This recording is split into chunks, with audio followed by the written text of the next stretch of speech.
नमस्कार, मैं हूं मंजीत कुमार। आपके अपने YouTube चैनल काव्य क्लासेस गोरखपुर पर आप सभी साथियों का बहुत बहुत स्वागत है। दोस्तों, वे विद्यार्थी जो इंटरमीडिएट की परीक्षा उत्तीर्ण करके BA स्नातक करना चाहते हैं और BA स्नातक में एक विषय के रूप में राजनीति विज्ञान का चुनाव किए हैं, तो उस राजनीति विज्ञान विषय का मैं सिलेबस लेकर के आज की वीडियो में आपके बीच में उपस्थित हुआ हूँ। मित्रों, किसी भी विषय का यदि हम सिलेबस जान लेते हैं तो ये समझिए कि उस विषय की आधी तैयारी हमारी वहीं पर कंप्लीट हो जाती है। तो मैं इस वीडियो में ज़्यादा कुछ नहीं, बस राजनीति विज्ञान विषय के फर्स्ट सेमेस्टर का मैं सिलेबस आपको बताऊंगा कि फर्स्ट सेमेस्टर में हमें राजनीति विज्ञान विषय में किन किन लेसन को पढ़ना होगा।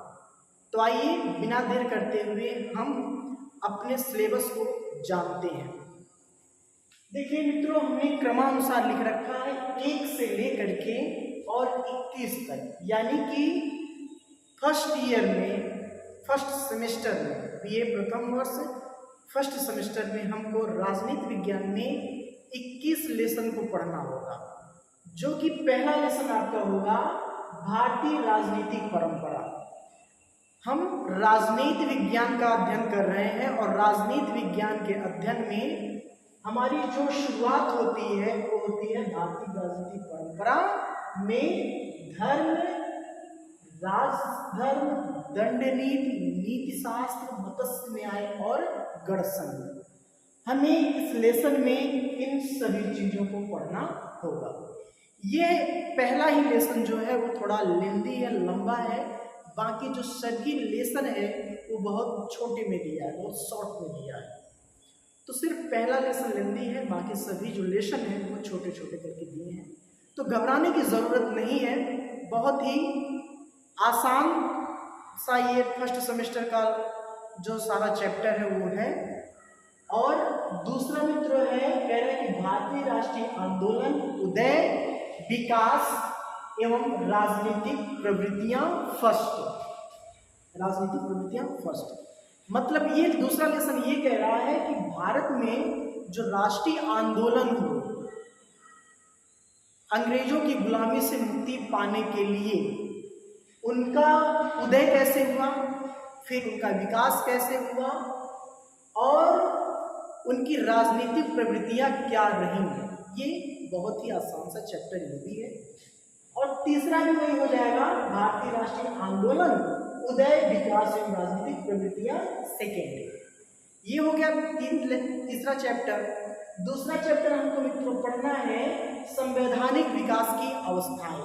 मतलब ये कि हमने क्या किया, अंग्रेजों से स्वतंत्रता प्राप्त कर ली, अब हमको जरूरत पड़ी कि भारतीय संविधान के विकास की क्या क्या अवस्थाएं थी, संवैधानिक विकास की क्या क्या अवस्था। ये भी आसान सा चैप्टर है।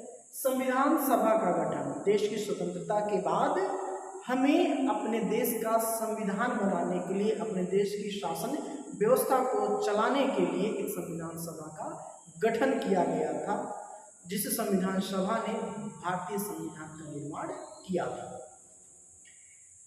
छठा मित्र कह रहा है भारतीय संविधान का दर्शन, संविधान की प्रस्तावना। मित्रों, ये जो चैप्टर है ये भी बहुत आसान सा चैप्टर है। ये क्या चैप्टर कह रहा है कि भारतीय संविधान का दर्शन मतलब और उसकी प्रस्तावना, मतलब ये कहने का है कि भारतीय संविधान के जो सारे दर्शन हैं, जो सारी संविधान की गहराइयाँ, जो सारी संविधान की समझ है, वो हमें भारतीय प्रस्तावना में ही देखने को मिल जाती है। सातवां कह रहा है भारतीय नागरिकता। ये कहने का मतलब ये है कि अगर जो कोई भी नागरिक, कोई भी व्यक्ति भारत की नागरिकता को प्राप्त करना चाहता हो तो किस प्रकार से प्राप्त करता है, और कोई भी नागरिक अगर जो भारत की नागरिकता खो सकता है तो किन तरीकों से खो सकता है। तो भारतीय नागरिकता ये भी बहुत आसान सा चैप्टर है। और अगला मित्रों लेसन 8 जो होगा मौलिक अधिकार एवं कर्तव्य। भारतीय संविधान के द्वारा देश के प्रत्येक नागरिकों को मौलिक अधिकार प्रदान किए गए हैं और साथ में ही उन नागरिकों के लिए कुछ कर्तव्यों की भी बात भारतीय संविधान में कही गई है। तो मित्रों, आप यहाँ पर देख सकते हैं कि जितने भी सिलेबस हैं फर्स्ट सेमेस्टर में राजनीति विज्ञान विषय में, ये सिलेबस बहुत ही महत्वपूर्ण है। महत्वपूर्ण इसलिए और भी हो जाता है कि ये सारे जो चैप्टर हैं वो भारतीय संविधान से लिए गए हैं, और भारतीय संविधान जो है, आपको पता होगा कि कोई भी व्यक्ति अगर जो किसी भी कंपटीशन परीक्षा की तैयारी करता है तो इन सारे चैप्टर से, इन सभी चैप्टर से निश्चित रूप से कंपटीशन में भी प्रश्न पूछे जाते हैं। तो जो नया पाठ्यक्रम है, बिल्कुल ऊपर में लिख रखा है नवीनतम पाठ्यक्रम, मतलब न्यू सिलेबस, ये जो नया सिलेबस है राजनीति विज्ञान विषय में फर्स्ट सेमेस्टर का, यह कंपटीशन के दृष्टिकोण से बहुत ही महत्वपूर्ण है। इसलिए जो भी विद्यार्थी राजनीति विज्ञान को पढ़ेगा, मेरी एक आपसे खुद की एक सलाह है कि आप लोग राजनीति विज्ञान विषय का चुनाव जरूर करें, क्योंकि ये जो सिलेबस नया तैयार किया गया है, एक कंपटीशन को ध्यान में रख करके तैयार किया गया है। आइए प्रकाश डालते हैं अगले चैप्टर पर। अगला चैप्टर कह रहा है कि राज्य के निदेशक, राज्य के निदेशक तत्व।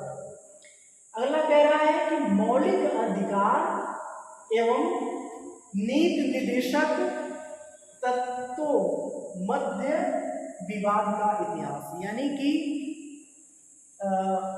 हम इस चैप्टर में जब पढ़ेंगे तो आपको बताएंगे कि मौलिक कर्तव्यों के बीच में और राज्य के नीति निर्देशक तत्वों के बीच में हमेशा कुछ न कुछ विवाद की स्थिति बनी रही है। तो यही कह रहा है कि इन दोनों में जो मध्य विवाद हुआ है उसके इतिहास के बारे में इस चैप्टर में हम पढ़ेंगे।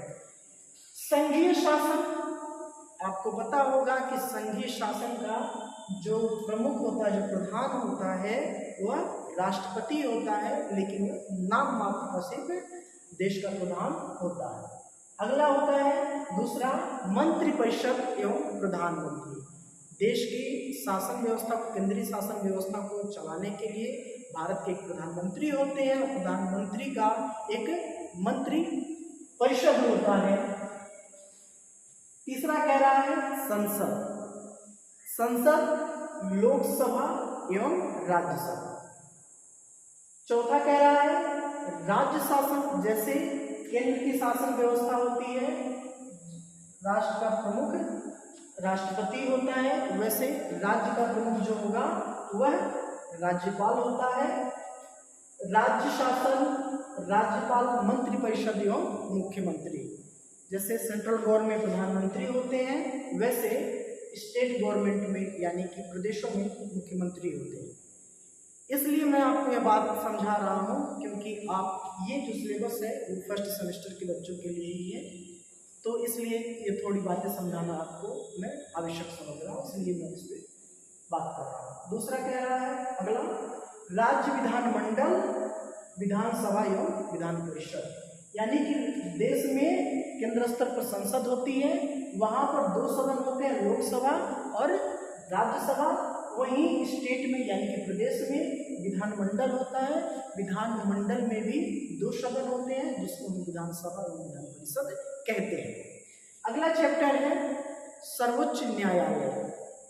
उसके बाद होगा उच्च न्यायालय, मतलब देश का सबसे बड़ा जो न्यायालय है वो सर्वोच्च न्यायालय है, और जो प्रदेश का सबसे बड़ा न्यायालय होता है वो उसको हम क्या कहते हैं, उच्च न्यायालय।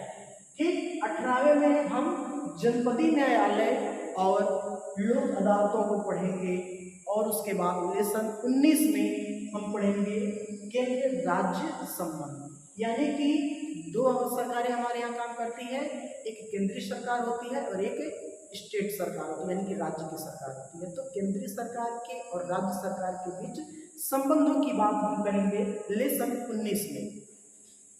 अगला लेसन है मित्रों नंबर 20, जनजातीय एवं उत्तर पूर्व क्षेत्रों के लिए विशेष प्रावधान।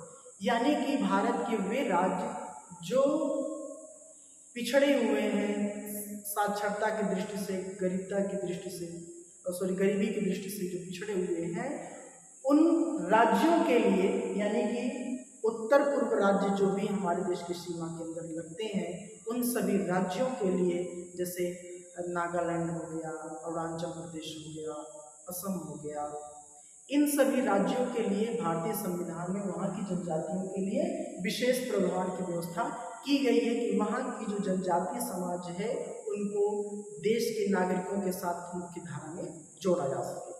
अगला है मित्रों और लास्ट है निर्वाचन आयोग एवं निर्वाचकीय सुधार। ये हमारा अंतिम चैप्टर होगा। तो इस प्रकार से हमने जाना कि फर्स्ट सेमेस्टर में राजनीति विज्ञान में हमको पढ़ना है 21 चैप्टर, और 21 चैप्टर को हमने ये समझ लिया। अगर जो आप इसका शॉर्ट स्क्रीन लेना चाहते हैं तो आप सभी लोग ले सकते हैं। तो बहुत ही बेहतरीन सिलेबस गोरखपुर विश्वविद्यालय के द्वारा फर्स्ट सेमेस्टर का ये तैयार किया गया है। तो हम अगले की वीडियो में इन सभी सिलेबस को क्रमानुसार पढ़ेंगे। तब तक के लिए नमस्कार।